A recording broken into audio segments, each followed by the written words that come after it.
welcome to Street Talk and Other Stuff. I'm your guest host today, John Brangwin, standing in for the Mad Dog today. Some people like to call me Dr. DUI because of what I do at work.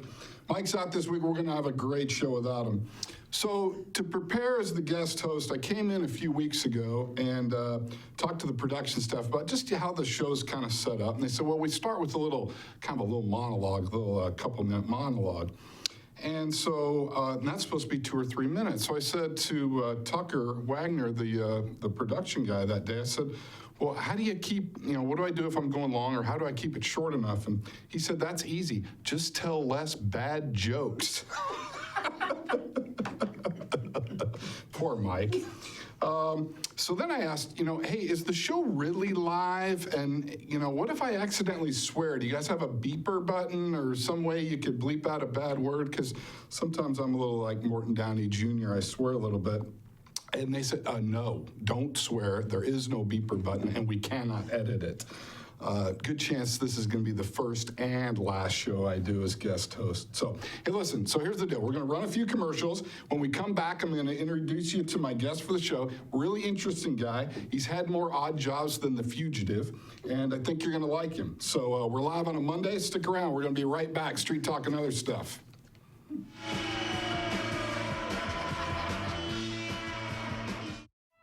From the ocean to the mountains to the forest in between, vacation time can be a fun time. But not if your car breaks down. Let the professionals at Global Car Care be your car maintenance partners. Global Car Care, serving our valley for 25 years. With expert service, integrity, and quality workmanship. Global Car Care. They speak your car's language. This is the NCW Life Community Calendar, brought to you by Health Alliance Northwest. Join Upper Valley Connection in the Jungle as their Icicle Players present Disney's The Jungle Book Kids. Both performances are at Cascade High School in Leavenworth. Foster Care Fair is this Saturday at Pybus Public Market from 12 to 3. Come learn about how to become a foster parent, available support, and volunteer opportunities. For more information and other community events, visit ncwlife.com. I'm looking out into the water, and what I saw was a small hood, looked like a cone, and it in fact was her hood. Floating on the water, going through my mind was, I hope she's in that jacket.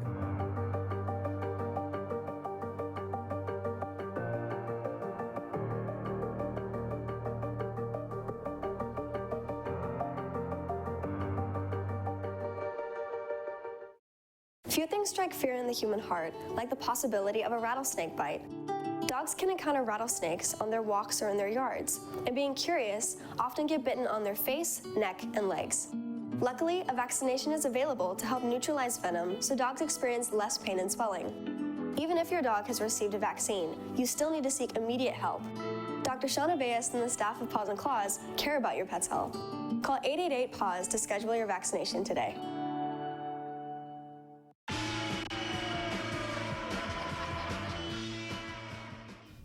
Hey, welcome back to Street Talk and Other Stuff. I'm your guest host, Dr. DUI. Having a guest host today, and my actual guest for the show is going to be familiar to the 100 or so people that actually watch this show. And it's the actual host of the show. It is Mike Magnotti. 100 people? 100? Did I round up? I think you did, yeah. I think very generously. All right, Mike, welcome to your own show. Well, nice to see you. Thanks. I appreciate you being here, John. Yeah, let's start with... Thanks for inviting me. Right. So let's start why I'm hosting the show. Tell me how that happened. Well, he begged me. He came in.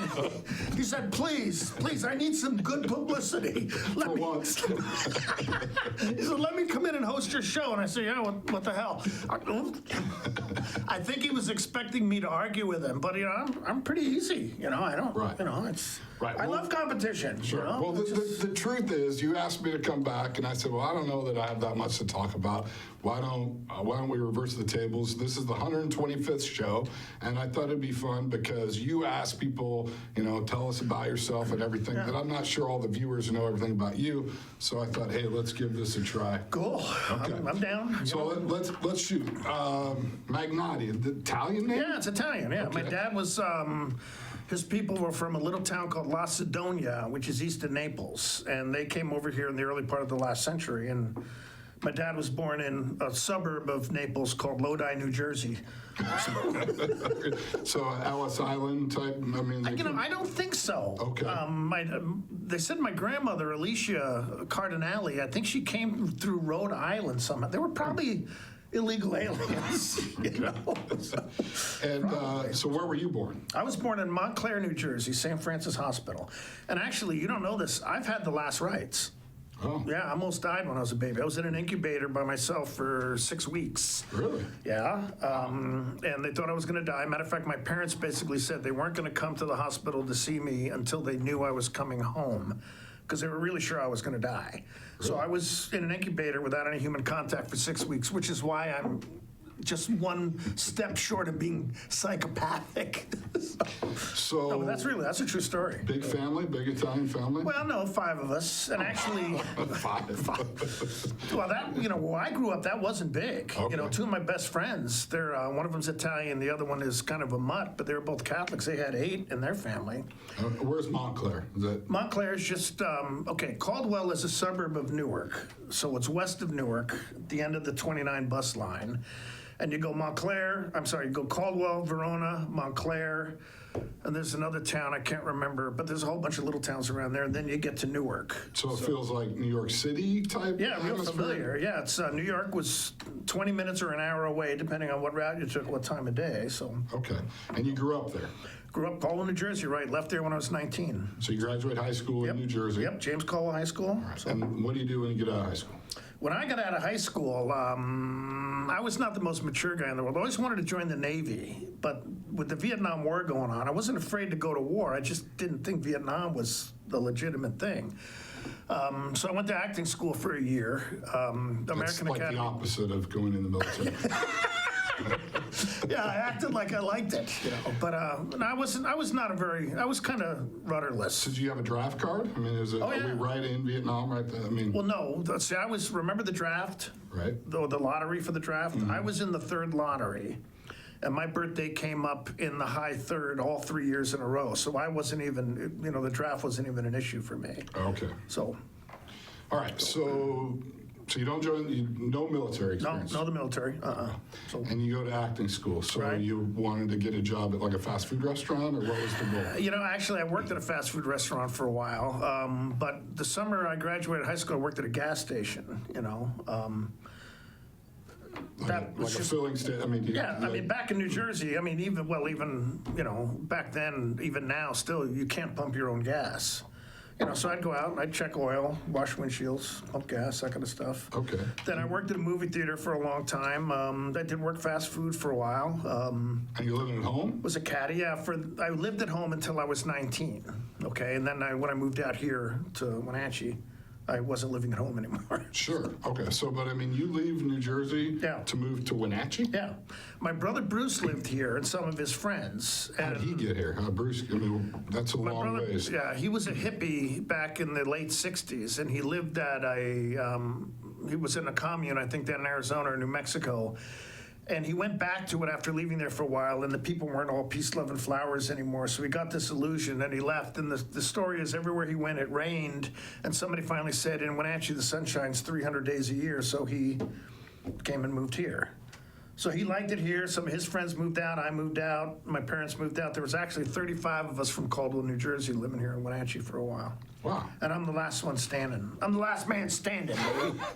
So you just loaded up your car and drove to No, Wenatchee? I took a plane. Oh, So all my friends who later came out, they all hitchhiked, and they've got these harrowing stories of running out of money. And one of my friends actually went to work as a roustabout at a carnival once for $5 a day. And when he got in line to get paid, the owner told him, "We never pay guys for their first days." This is my friend Vinny.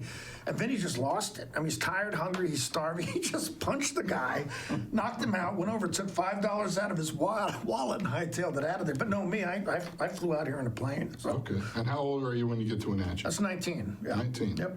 And what'd you do? I mean, Well, you remember the old Columbia Hotel? yes. Okay, lived there for a while. I did janitorial work for room and board, so Okay. lived there for a while.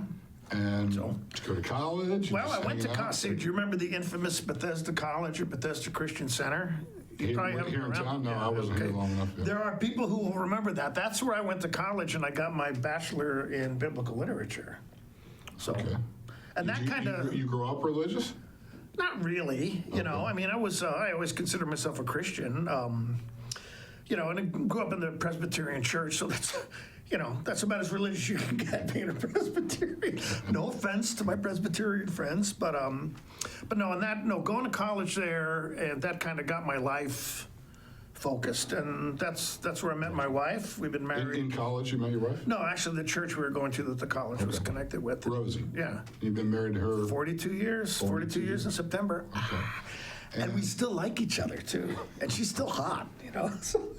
Good deal. Yeah. You had kids? Yeah, I've got 2 kids. Tony lives in Taipei, but my oldest Why does he daughter... live in Taipei? Because he doesn't like the United States. Oh, well, that's And amazing. he's always been into that kind of thing. Does he teach English or something? Yeah, he worked in Korea for 3 years teaching English, came back to America for about 8 months and went to Taipei. Didn't have a job, just went there and contacted a school, and he teaches English, and he's an artist, so he does his artwork. And So eventually you become a Wenatchee police officer. Yeah, I did. How old were you when that I was happened? 34. Wow, so what'd you do for This those? was a lifetime dream. Really? Okay, well, when Rosie and I got married, I worked for Wenatchee Meat Packing, if those of you remember Wenatchee Pack. Okay, I worked for them. I got laid off. I sold vacuums door to door for about 10 months. I got tired of that. I sold used cars at a place called Kellogg's Used Cars. You know, the Kellogg family ran it. One day I said to myself, this is not what you want to do. Okay, so what do you want to do? So Rosie and I packed up the car. Our then 4-month-old daughter Marie drove over to Seattle, and I went back to school for a while. But then I got a job as an apartment manager, and I liked that. But we wanted to go back to Wenatchee, so I came back and I started managing the Quad Apartments, which is now called the Parkview Apartments, the big complex behind Valley North Mall. And I did that, and then I got discouraged with that job because the rental market just tanked. I mean, everybody in town was down to 70%. But my bosses were holding me responsible for not having Tenants. So, and I never look at the want ads, okay? But I just glanced at the want ads that day, and Chelan County Sheriff's Office was advertising for deputies. I said, my gosh, they're advertising for deputies in the want. And I thought I'd always missed that. I always wanted to be a cop when I grew up, but I thought I missed that whatever magical thing occurred that turned somebody into a police officer. So I applied with the county. I ended up 3rd on the list, but they asked me on a technicality. Overweight? No. They didn't like that my degree wasn't accredited. Oh, okay. And they wanted to hire somebody else. And I'll salute, God bless you. I thank you guys for not hiring me. Because then I went to the city. The city let me test. I got a job with Wenatchee PD, and it was uphill from there, you know. What year was that? That was in 1986. I started the academy in 86. I got out in February of 87 and did 3 years on patrol, 2 years in detective, got promoted to sergeant, and after that I pretty much had every job except for running the drug task force after that. So the only police department you ever worked for was Wenatchee? Yeah, that's all I ever wanted to watch. I had no desire to go anywhere else. You were 34 when you get Yeah, I that was 34 when I started, so. Wow. So yeah, but no, it was great. Wenatchee's got a good police force, so I liked it, you know. What was like the most exciting thing? You got one kind of most exciting Well, event? I mean, the different things. What I'm proudest of is being a sex crimes investigator. But also the thing that was the most exciting, if you want to put it that way, was the mid-'95, the whole sex crimes business. I don't know if you were around for that. Oh, yeah, no, I got here in 97. I wanted to ask you about the sex ring. I mean, if you look back on it. There's only some things I'll say, though. Okay, right. No, really, Do you think mistakes were made? Do you think you could have done things different? Yeah, we could have done a better job overall. I think what happened was that the system, now I'm bragging here, but I don't care. When I was a sex crimes detective from 90 to 91, I had a procedure, okay? I just didn't go in and say, I think this. I could go into court and say, I used this procedure called 16 Steps to Legally Sound Child Abuse Investigations, written by a gal named Jan Heinman, who was a real pioneer in the field. So I could go in and say, this is what I did, okay? And frankly, I think the whole system just got lazy because they were used to people going down on these crimes. You know, nobody who was accused of sexually abusing a kid wanted to go to court. And that's what I think happened. I think our department got lazy. I think the prosecutor's office did. I think defense attorneys They finally stepped up after a while, but I think it was laziness on a lot of people's part and not paying attention to what proper procedure should have been done. Because if I say so myself, when the bill came out saying that sex crimes detectives had to do things a certain way, I would have fit into that category back when I was doing it 2 years earlier. Now, I know I'm bragging. I don't care. All right. Well, on that note, let's take a quick commercial, pay some bills. We'll come back. Okay. We'll talk about your life after the police department. Okay. So, Do Street I have Talk a and other life stuff. after We'll find out. Street Talk and other stuff. We'll be right back.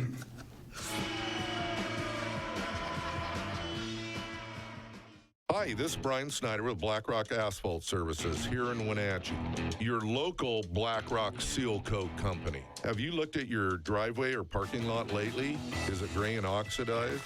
Does it have cracks that have not been taken care of? Or do you have striping that is pretty much non-existent? Please give us a call locally here, 509-665-9769. Learn more at blackrockasphaltsealcoating.com. The pirates are coming! The pirates are coming to Lake Chelan on the 4th of July for our 3rd annual 4th of July Pirate Fun Run along the water. The fun run is either a 2K for the beginners or a 4K for those die-hard pirates. Participants get a free pirate t-shirt, and if you finish, you'll get a pirate medal. So go online for information at LakeChelanPiratefest.com. Get on board. A pirate's life for you at Lake Chelan. There was a time when you had to travel a great distance to enjoy premium wine and food pairings. Now you can experience it right here in North Central Washington. Surround yourself with the beauty and romance of the Lake Chelan Valley and enjoy some of the finest winery restaurants in the world. Get your taste of adventure at Siren Song Vineyard Estate and Winery, Wapato Point Cellars Winemakers Grill, or Sorrento's at Chelan Cellars. All three have their own style and unique charm. Now you're less than an hour from excellence. I guess to be the biggest surprise out of all of it was that it was actually caught on camera. Oh, yeah. Something this remarkable just took place and it was caught on video. You hardly ever see that kind of stuff, how it plays out. You know, it's just remarkable to watch.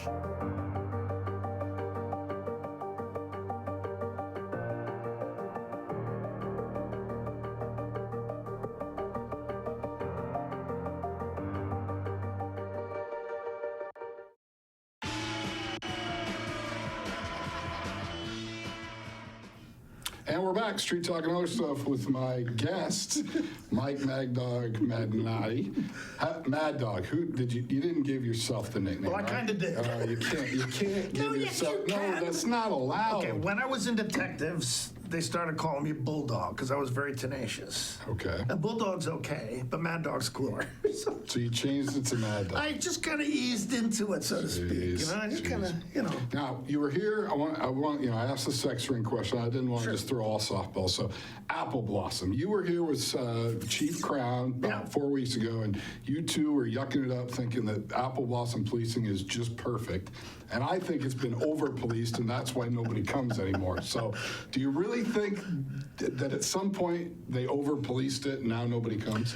You know, an argument could be made for that, okay? But I don't really think it's overly policed. We were basically invaded. And a lot of these people had no respect for our town, okay? So yeah, did we land on them kind of hard? Yes. You go to a parking lot, you see a bunch of guys standing around a pickup truck. Well, yeah, they're there drinking. You drive up, they got a ton of booze in the back. Now, I don't care if people drink, that's fine. But when they do, sometimes there's issues. Not everyone can hold their liquor like I can. But what really cut down the cruising, though, it wasn't the police. What it was when the Apple Blossom people put together the street fair downtown, which basically closed off that part of the avenue.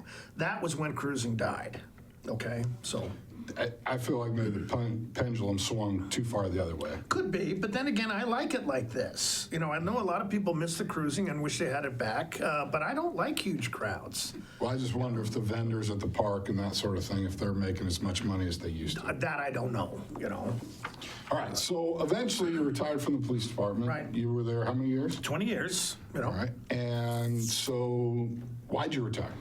Well, I knew I made sergeant early, and I was happy about that. My next goal was to move to captain, but after a while, I knew that was not going to happen, okay, for a couple of reasons.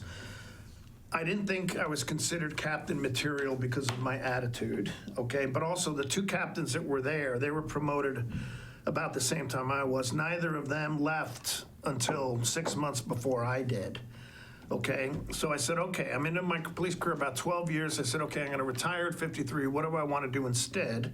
And I wanted to go into mental health counseling, okay? So I started pursuing a program to do that. I went back to City University. I got a program. Was that why you're still a police officer? You're going Yeah, to school? yeah. Okay. Oh, yeah. That took me 6 years. Oh, 6 years of doing it part-time. Yep, that was tough, because here I am out on graveyard trying to study. I had to read standing up, because if I sat down, I'd fall asleep. Sure. So what was your official retirement at? Official retirement was December 1986. No, wait a minute. 2006. I always get the dates mixed up. Okay. Now, theater. Yeah. All your theater work's volunteer? Yeah. For the most part? Yeah. Okay. Funny story my wife reminded me of. Way back when we went to a play down in the little theater that's kind of by the PUD. Yeah, right. Riverside Playhouse. Yeah, and we're watching the play, and you're in the play. Yeah. And my wife leans over to me and she goes, "Isn't that the cop that doesn't like you?" Which show was it? I don't remember the show, but I go, yeah, I think that's him. So theater's been a lifelong passion of yours? Or? I did a lot of it in high school. I considered doing it professionally, but I didn't have what it takes to do that. Okay, but I've always done. I've done a lot of church stuff, and when I moved back to Wenatchee from Seattle in the early 80s, I immediately hooked up with Music Theater Wenatchee, and I've been doing stuff with them ever since. You're going to play now, or going to be? Yes, Hot August Night Show, Hands on a Hard Body. Tickets are on sale right now. You can go to Wenatchee Pack and find them. A great musical, got a really heavy-duty cast, and so I'm preparing for that. We start rehearsals on that July 5th. Cool. That's always just been a hobby, no money from that. Yeah, well, actually, for some shows, you get a stipend, and I think I do for this show. And I'll be directing a show for Music Theater next winter called Exit Laughing, which will be very funny, okay? And for that... No bad jokes. Music Theater... No, these are good jokes in this show. But Music Theater, if the show does well, they will pay their directors, and I think the choreographers or somebody else a small stipend too, so. But to put food on the table, you do counseling. Yeah, do counseling. How in the world did you get into that? I mean, what made you think I'm a police officer now, I want to kind of change lives? Or? Okay, now you're not going to believe this, being the hardcore defense attorney, okay? Right. But you ask any decent cop who's in the job for the right reason, he's doing it because he wants to help people, okay? Well, police work, you help people in a certain way. And I sat there and I said, okay, if you're going to retire, what do you want to do? And I wanted to go into mental health work because that would help people in a different way. And it's interesting because now I specialized in domestic violence work at the PD, and now I'm one of the only 2 certified domestic violence counselors here in town. And a big part of my job is working with people who've been convicted of domestic assault. So, but yeah, I want these guys to straighten up. I want them to have good lives, you know? And some people may not know, I mean, you're essentially doing that full time. You're working 3.5 days a week counseling. Yeah, right, it is. It's about 20 to 24 client hours a week, and that's a pretty good load, so. Yeah. What about this job? NCW Life Channel. How do you get your TV started? Well, when they first started the studio, Dan Kuntz, the program manager, called me up and said, we'd like you to do a show. And I said, okay. Just any show, just give it a try. Well, I really appreciate the fact that they let me do anything but make fun of advertisers. Well, that's I've had some interesting guests. I've had, you, of course, Right. Have cops on, I have theater people. I had a gal, I did a 3-week show once, a friend of mine who's going through the transgender process. I thought that was great, but I tried to look for local people. Next week, Detective Eric Bakke from the police department is going to come on and talk about the Police Citizens Academy. I'm trying to get the 2 candidates for District 1 for City Council on. I just kind of keep my eye out for people that I think will be interesting, and, Great, So great. And you like it? I do, yeah, I love it. It's and you fun, do it every Monday? Yeah, every Monday. Unless you're going to be out of town. If I'm out of town, then we arrange to tape the show beforehand. So yeah, I do 52 shows a week. I mean, a year, a week. My math is not good, you know. To kind of close out, I want to tell a story about, these are my office coffee mugs, but since I've been on the show a couple times before, my wife decided that for Christmas, she would get me a Mad Dog cup. So she called you and somehow figured out where you get the coffee mugs and made or whatever. So she goes to pick up the coffee cup, but it must be over by Safeway in East Wenatchee. Well, yeah, that's my office is just up the road from Safeway, so. So something to do with getting the cup. She goes and she's at the Safeway parking lot, and some old lady decides she's going to cut across the parking lot and smashes into my wife's car that's like 6 months old. Oh, gosh. So, and German car, so it took forever to get fixed. So in any event, so I think that coffee cup might be unlucky. It's possible. So listen, this is going to wrap up our show here pretty soon. We're going to do a few more commercials, and I'm going to come back with a segment that I call Genius with a J. So we'll close out with Genius with a J when we get back. Street Talk and other stuff. See you after the commercials.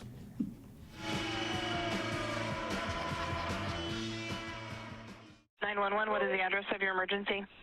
There's a little girl fell in the lake in Block Island. And how old is she? I don't know. It's just a little girl with her brother. And they're saying that they can't get to her? Yeah.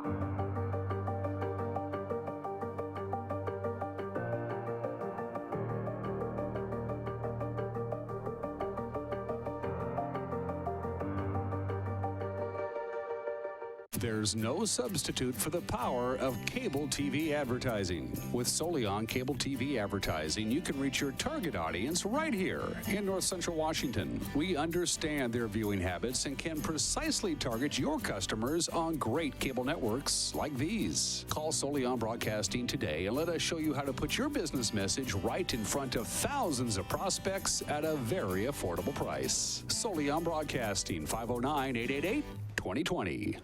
Cosmetic surgery and treatment is the most personal of decisions. It is also a field that's evolving at an incredible pace. Dr. Jones, board-certified plastic surgeon, understands that once you arrive at the decision to enhance your appearance, you'll want proven, safe, state-of-the-art technology. You'll find this at Valley Plastic Surgery, delivered by an experienced and caring staff. Dr. Jones and his staff are ready to welcome you.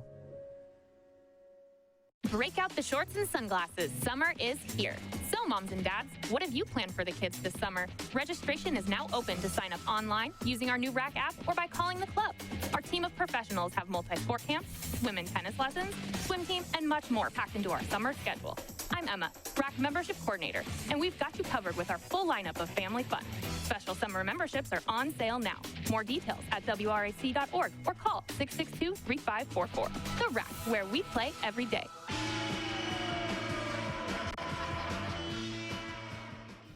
Street Talk and other stuff. John, Dr. DUI Brangwin filling in for Mike. Genius with a J. This stuff can't be made up. Our Genius with a J award, this lovely sweatshirt, will go to Cameron Wilson of Kashmir. 27-year-old Cameron led Chelan County Sheriff's deputies on a high-speed chase over the Otabastion Bridge back in October.